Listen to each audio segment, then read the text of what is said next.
நண்பர்களே, இடைக்கால இந்தியாவின் மத்திய பகுதியில் நிலவிய பாலூட்டா என்ற முறை குறித்து இன்று அறிந்து கொள்ளலாமா?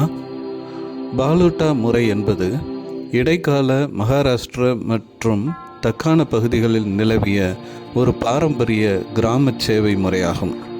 இம்முறையின் கீழ் கிராமப்புற கைவினைஞர்கள் மற்றும் பணியாளர்கள் பாலூட்டதாரர்கள் என்று அழைக்கப்பட்டனர்.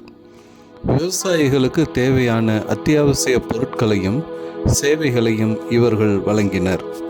இதற்கான ஊதியமாக கிராமத்தின் விவசாய விளைச்சலில் ஒரு குறிப்பிட்ட பங்கு அவர்களுக்கு வழங்கப்பட்டது.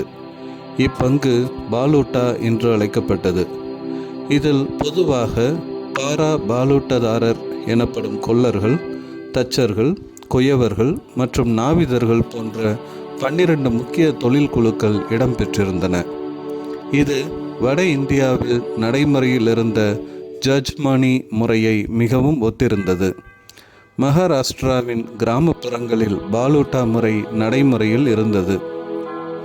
அங்கு பல்வேறு தொழில் குழுக்கள் ஒன்றோடொன்று தொடர்புடையவையாக இருந்தன. இதில் 12 பாலூட்டதாரர்களுக்கு குறிப்பிட்ட பணிகள் ஒதுக்கப்பட்டன.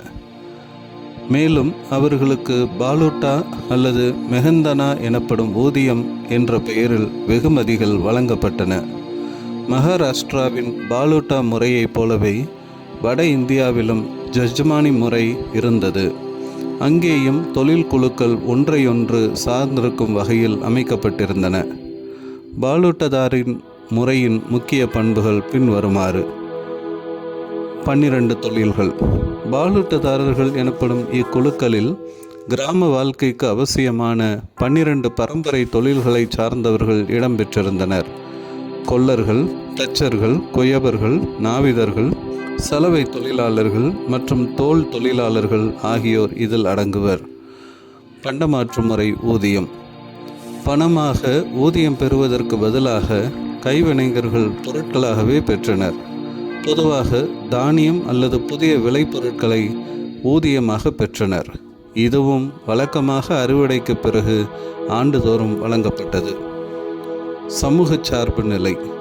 வட இந்திய ஜட்ஜ்மானி முறையில் கைவினைஞர்கள் பெரும்பாலும் ஒரு செல்வந்த நிலப்பிரபுவின் குடும்பத்திற்கு மட்டுமே சேவை செய்தனர். ஆனால் பாலூட்டதாரர்கள் ஒட்டுமொத்த கிராம சமூகத்திற்கும் சேவை செய்தனர். இம்முறை கடுமையான சாதி பிரிவினைகளை அமல்படுத்தியது.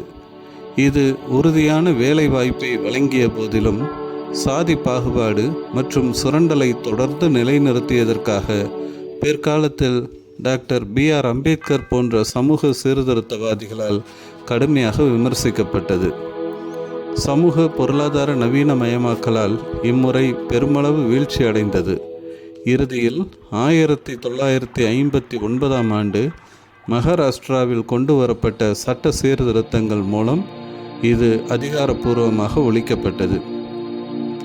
பாலூட்டதாரர்களின் சலுகைகள் சமூகத்தால் அங்கீகரிக்கப்பட்டிருந்தன.